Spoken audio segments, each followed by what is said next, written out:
Fornicação, adultério, prostituição e homossexualismo são situações distintas, mas que, em resumo, estão relacionadas a um único fim: o sexo ilícito.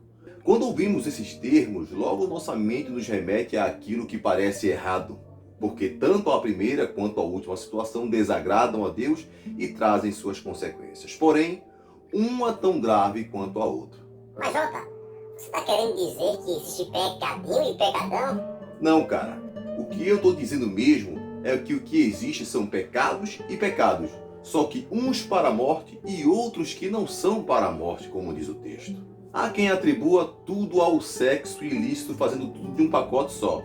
Só que esses termos no original grego revelam que cada um deles, mesmo sendo pecados de ordem sexual, são individuais. No geral, estes 4 termos se resumem à imoralidade e à desobediência. Me acompanhe nesse vídeo e você com certeza será esclarecido sobre cada um dos tópicos apresentados. Bora lá?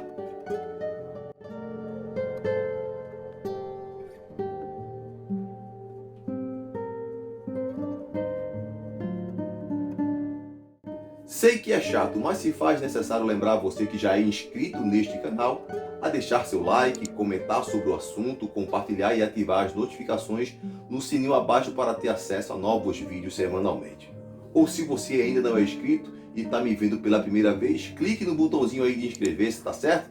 Se está me vendo pela primeira vez no Facebook, clica no link disponibilizado para você abaixo na descrição desse vídeo e aumente a nossa família de cristãos, patriotas e conservadores, ok? Vamos lá. Quando algum teólogo coloca fornicação, adultério, prostituição e homossexualismo no mesmo bojo sem separar as situações, fica claro o equívoco. E por não saberem distinguir cada elemento, ao invés de esclarecer, acabam informando de maneira errada aos que ouvem. Nem sempre por uma coisa estar diretamente ligada à outra significa dizer que são a mesma. Quando misturamos, a gente incorre em um erro muito praticado por quem deseja fortalecer algo do seu interesse. Só que a Bíblia se autorresponde e não alivia. O que ela chama de errado é errado mesmo que todos chamem de certo. E o que ela chama de certo é certo mesmo que todos chamem de errado. Em grego, o termo fornicação aparece como porneia. Não confunda porneia, relações sexuais ilícitas, imoralidade sexual, com mocheia, relação extraconjugal, traição e adultério. Em miúdos, fornicar é manter relação sexual descomprometida com parceiros diferentes, solteiros ou casados, ou sexo mesmo antes do casamento. Se um homem solteiro deita com uma mulher casada, ele comete fornicação. Ela, porém, comete o adultério. Há sexo nas duas situações, beleza? Ambos pecam, mas apenas uma parte trai. Já o termo grego que indica adultério é mocheia, que é a relação sexual ilícita com maiores consequências. Os termos em português estão relacionados por envolver o sexo ilícito, mas não são a mesma coisa. Quem adultera peca mais de uma vez, no caso traindo seu cônjuge, ou cometendo sexo pago, no caso a prostituição, ou mesmo com pessoas do mesmo sexo, que seria o homossexualismo. A punição aos adúlteros é tão severa que nos dias da lei, quem fosse apanhado no ato estava condenado a uma pena de morte cruel, sendo apedrejado até a morte. Então por aí se tem uma noção sobre o quanto o pecado de adultério é destrutivo, tanto para os envolvidos individualmente quanto a terceiros, no caso, a família de ambos. No caso da prostituição, porneia, também em grego, acontece quando alguém dá ou recebe sexo em troca de algo. Quando alguém tira vantagem usando-o como moeda de troca, pagamento ou favorecendo quem o recebe. Uma pessoa solteira pode fornicar e se prostituir ao mesmo tempo quando pratica sexo sem casamento ou quando paga alguém para ter sexo. Tanto a fornicação quanto a prostituição são traduzidas por porneia no grego e estão relacionadas em razão de que aquele que se deita com uma prostituta é um só corpo com ela, conforme Paulo relata. Já um casado peca novamente, pois trai cometendo adultério e se prostitui ao pagar para receber sexo. Ou seja, quando um jovem cristão não resiste à abstinência sexual e pratica sexo com a sua namorada, ele não caiu em pecado de prostituição, mas em fornicação, no caso, relação sexual ilícita. Deitando ele com uma garota de programa, aí sim se configura a prostituição. Por isso, obreiro, preste atenção. Cuidado quando disser que alguém se prostituiu, porque ao invés de você estar ajudando, você poderá estar ofendendo alguém. Assim como os demais, a prostituição também é prejudicial à sua saúde espiritual. É tão grave que Paulo ressalta que isso nem sequer seja conversado nas igrejas, muito menos praticado.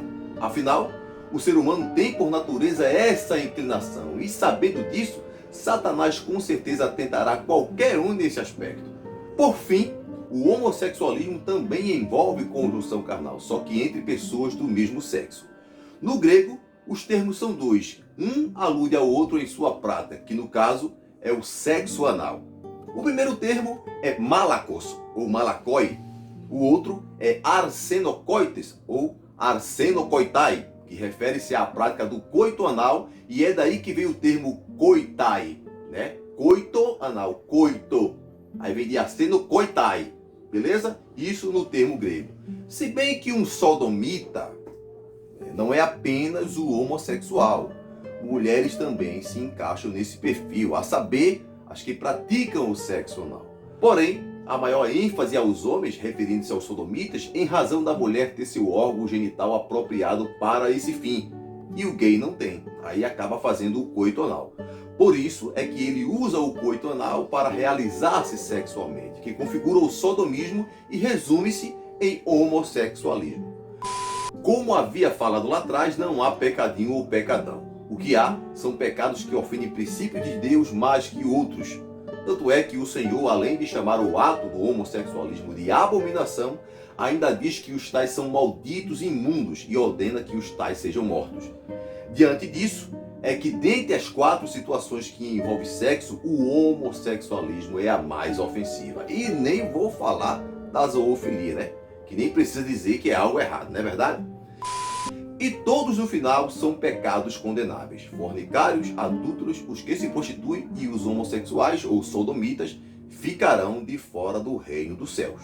Afinal, todo gay é sodomita, mas nem todo sodomita é gay. Há fontes que alegam que quando um homem se submetia antigamente, lá no Antigo Testamento, a outro homem sexualmente, era chamado de cão na cultura hebraica. Por isso é que alguns questionam o filho do nome caçula de Noé, no caso Cão.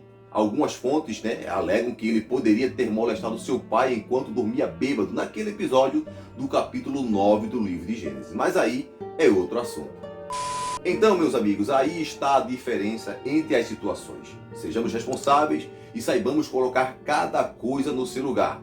Se há entre os que assistem agora alguém que atravessa qualquer destas situações, lembre-se que um mesmo mediador tem o domínio absoluto das coisas. E se a voz de Jesus Cristo foi capaz de tirar Lázaro da sepultura, com certeza tira o ser humano de qualquer outra situação.